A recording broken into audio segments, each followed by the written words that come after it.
Good morning, everyone. My name is Kamil. I'm a principal engineer in instrumentation and control from Petronas. And I'm here with Shukor, my friend, who's at the back there. He's a principal engineer for process safety in Petronas as well. So today we're gonna share some of our applications that we have for drones that we have implemented in Petronas quite recently in the past few years. Okay. So first and foremost, a little bit of information on Petronas.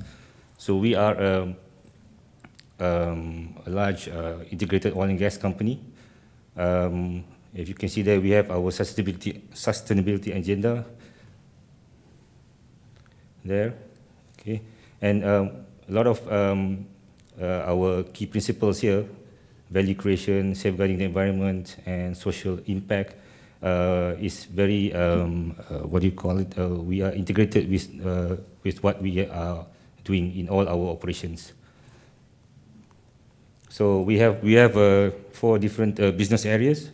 We're doing upstream, of course, for oil and gas extraction. We also do downstream refining, petrochemical plants, oil terminals, gas pipelines, and so on.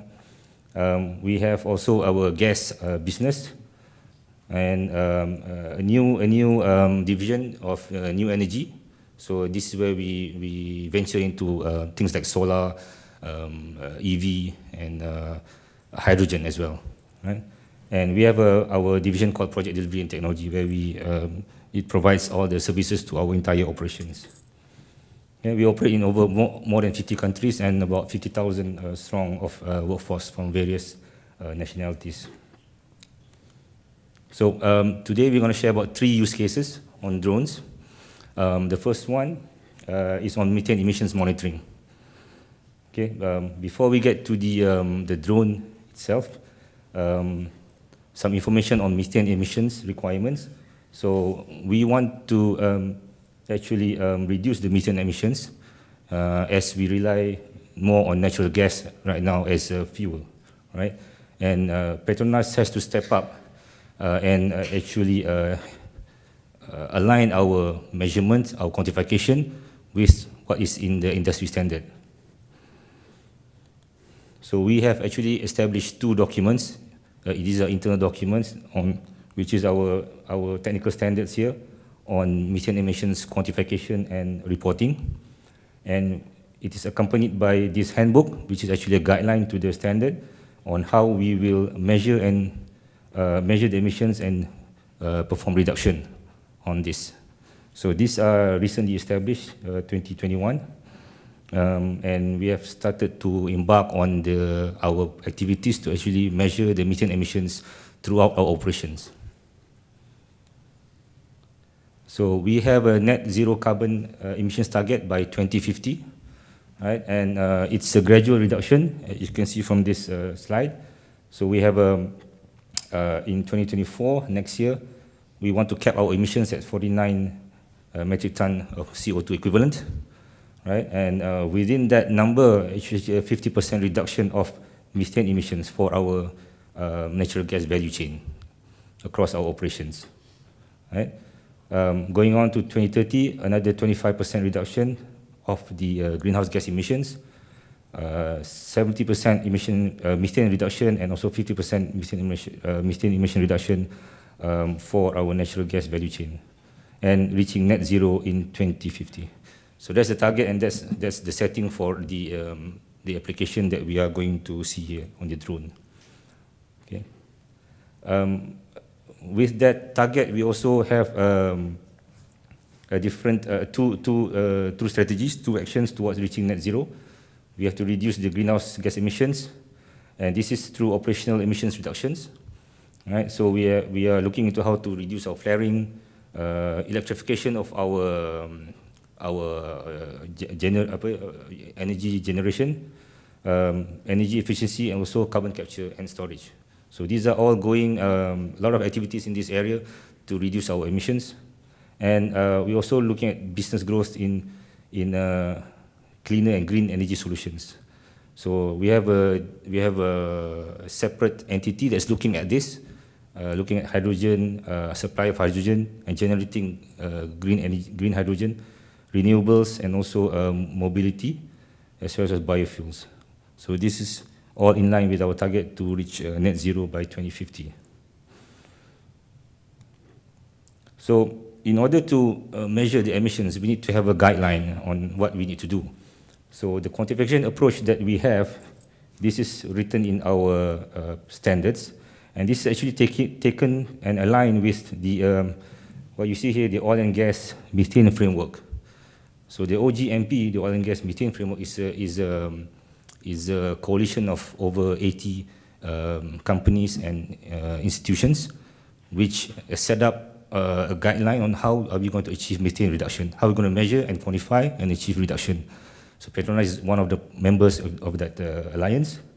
So what we do here, we actually quantify the different levels of measurement, right? So level 1, 2, and 3 is basically by estimation, by calculations, right? So it's basically a qualitative calculations.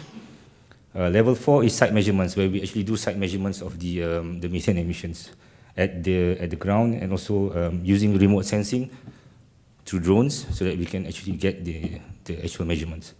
And level 5 is actually is a combination of level 4 and level 5, which we do source level, which is level 4 at the ground itself, and also site level, meaning site-wide measurement of the emissions. So if you look at the level 4 and level 5, what are the technologies that we are using to measure these emissions? So level 4 is basically the typical technology that we have, IR camera and portable FID detectors, right? So these are already there in the plant, but we have not actually put them at we are using them for other purposes, but not at the emission leak points at the moment, right? So that's the next step that we need to do. And that's level 4, that's pretty easy, pretty basic. So if you go to level 5, so these are where the more advanced technology that we need.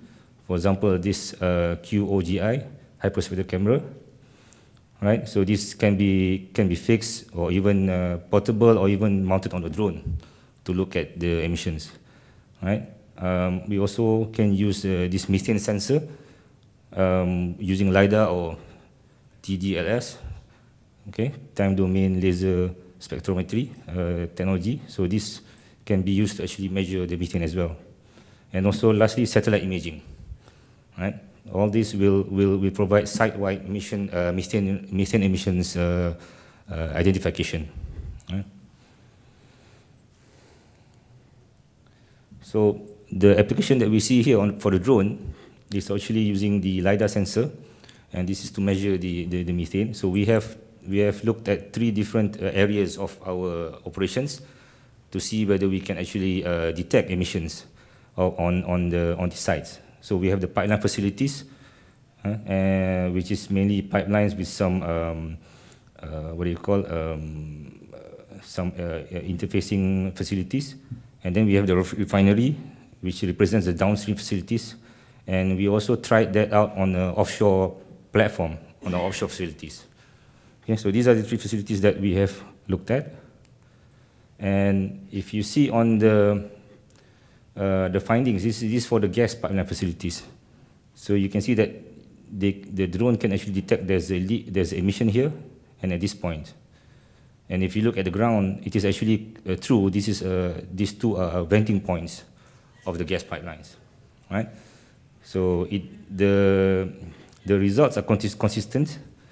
The readings are consistent, but the wind speed is a factor during measurements, right? So you have a lot of wind, then the reading will not be as accurate, and you need to input the wind measurement, the wind value into the algorithm, so that it can detect properly, right?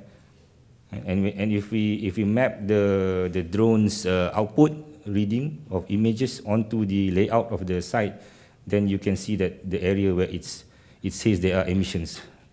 So you can actually look at this and actually see the actual point of emissions. So it is measuring and identifying it correctly, but the accuracy will need to be improved, of course. So that's for the gas pipeline facilities or onshore facilities. If we look at the offshore facilities, we are scanning this. This is an offshore platform. When we scan it, it is unable to pinpoint the source. It's only able to roughly estimate the area. Okay, so the main reason of this is actually you have the water here. The water actually absorbs the energy, so your reading is affected quite great, very much, right?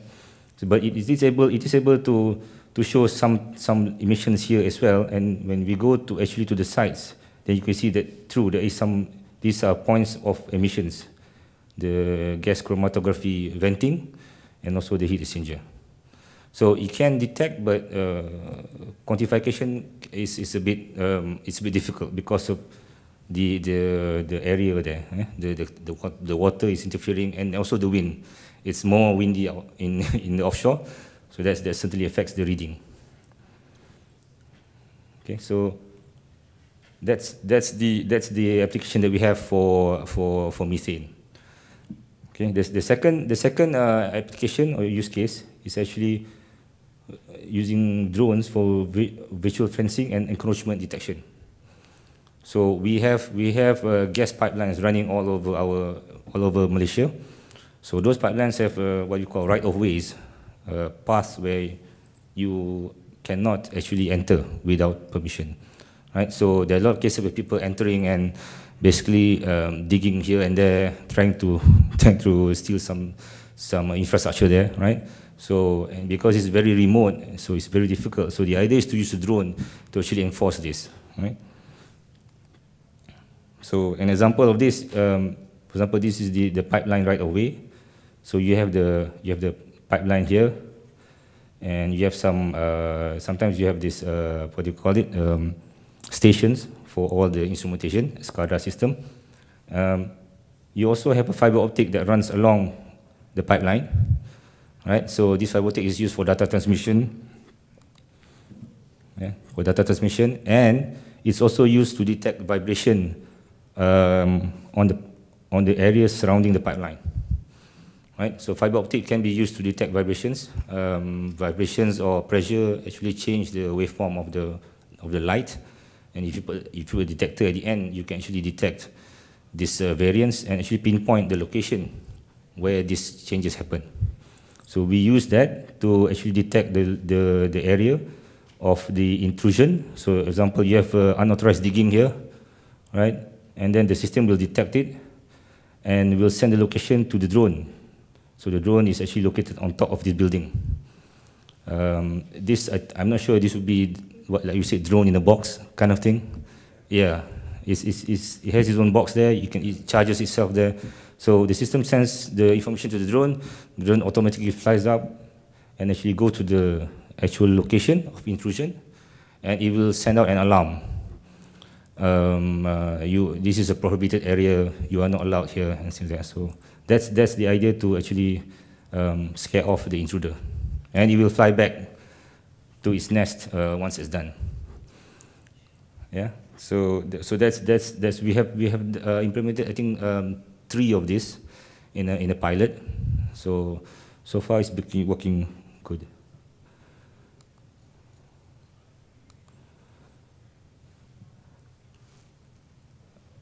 Can you play the?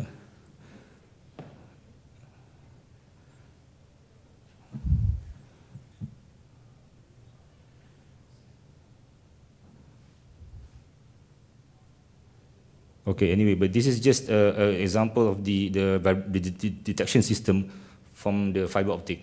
So if you can see there's an intrusion, you see a large variance here, okay, a high reading here. So, and this one will actually show you even the type of activities there from this spectrum. Here you can see digging, and here is something else, I can see it. Vehicle, yeah, so his vehicle is running along that, you can even see it.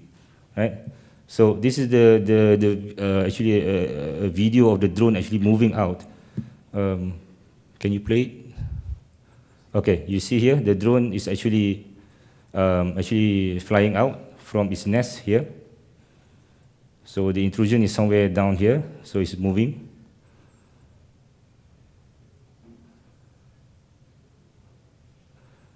Okay, so now it's moving down here along this path.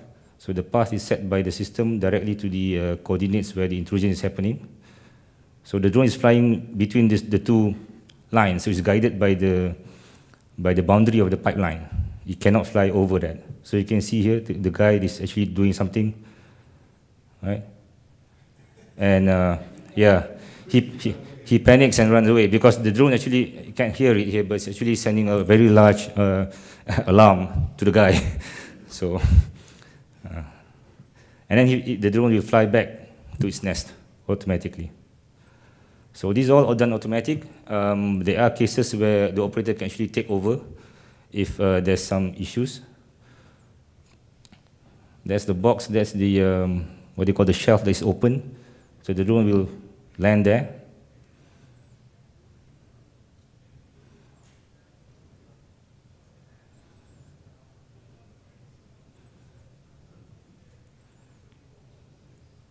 So now it's trying to land, then it's landed, right? And the box will close and the drone will recharge itself.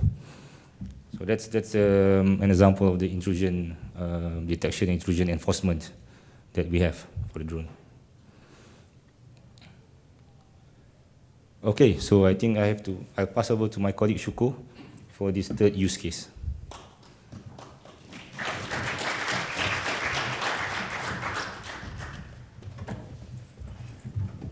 Good morning. My name is Shukor. Thank you, my friends, my colleagues. So I will continue on the use case number 3.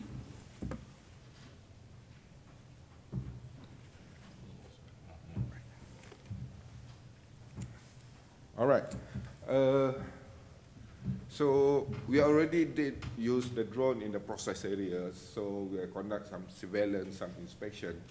So for the inspection, we use the hazardous on the flat tips. We inspect the flat tips.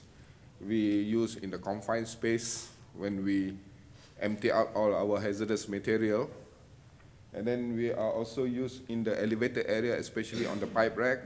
And then in some cases, we use this at the offshore platform where we inspect on the vent area, the vent headers. And we also, like my colleague said, we're using the visual and thermal inspection.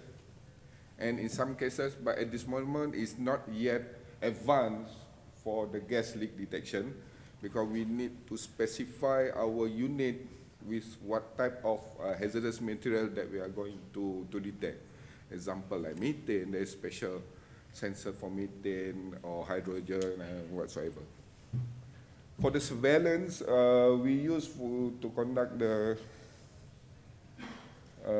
inspection security during the turnaround, during a construction, where we make sure our staff, our contractors, especially using the harness, connect the harness to the safe position so that they cannot fall down to the ground. And then we used for the environment surveillance on our facilities. And then we use the drone also for the emergency incident response. This is the insight that I will talk to you later, how we use the drone first in order to prevent exposure of our personnel when we have some incidents, okay? So like the use case number 2 that my colleague mentioned about the pipeline right of way just now. Okay, before I move forward, so maybe some of you not familiar what is the hazardous area means for the process facility. So hazardous area is defined a 3D area in which flammable atmosphere may be expected to be present in the normal operation. So this is when you see what you call some colors, it means that area is potentially have some presence of hydrocarbons. So this is where we need to have a drone that non-explosion proof, okay? So at this moment, our unit that we have in Petronas is non-explosion proof, right? So this is for the platforms. Just imagine the platform, the whole platform area is a hazardous area. So we need to send our unit that is explosion proof, because we want to prevent this. Our drone is become our ignition source.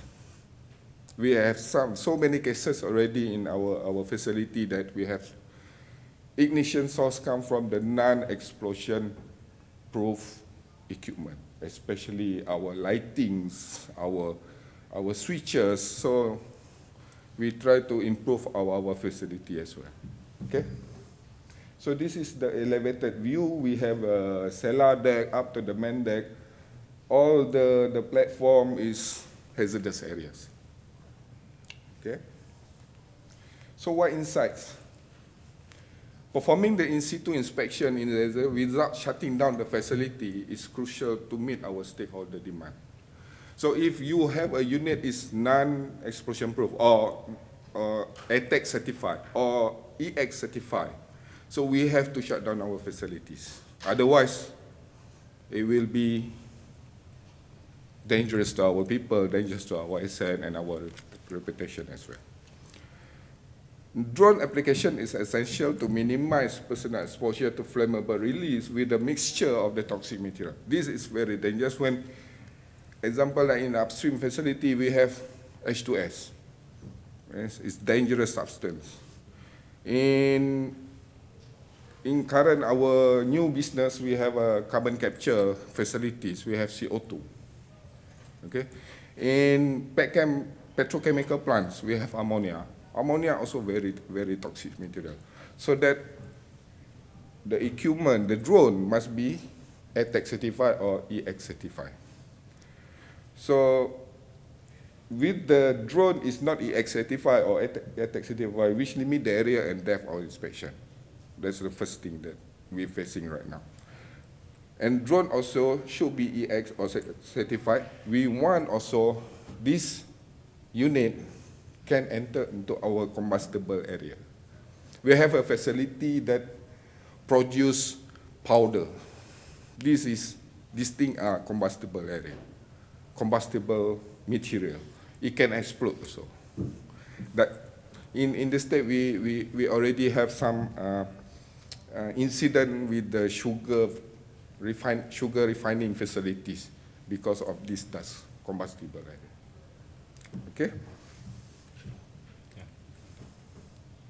All right, I pass back to my colleagues. Okay, so wrapping up, this is the last slide. So our challenges here is particularly in oil and gas. Applications are expanding for drones.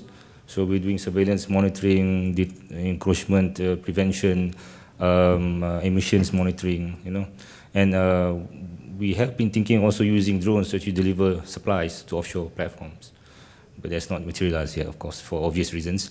And also the design needs to meet these requirements. So right now, of course, you mentioned limitation on payload, limitation on battery power, and things like that, right? And also the management of drone services is very important for efficient and reliable operations.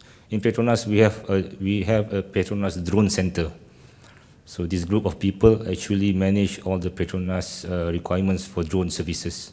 So we deal with the regulatory authorities, we get the permits, and we ensure safety of the operation of the drones, so that it's liaised through one body from Petronas. So that's what we're trying to achieve here. So I think we hope that the drones can improve and we can further utilize them in more applications. We also have robots in Petronas. We have the four-legged robot that's already EX certified, I believe. Yeah. And the animal, the name, and so we use it on one of our platforms to actually go around and check the operations of the facilities. And we also have another robot which is actually I don't know what's it called. It has wheels, but it's magnetic. So it sticks to the pipeline. Yeah. So you can inspect the outer shell of a pipeline in various angles. It sticks there. So that's also another application that we are exploring. So that's a pretty exciting area. I hope we can use it for more applications. Okay, so that's it. Thank you very much.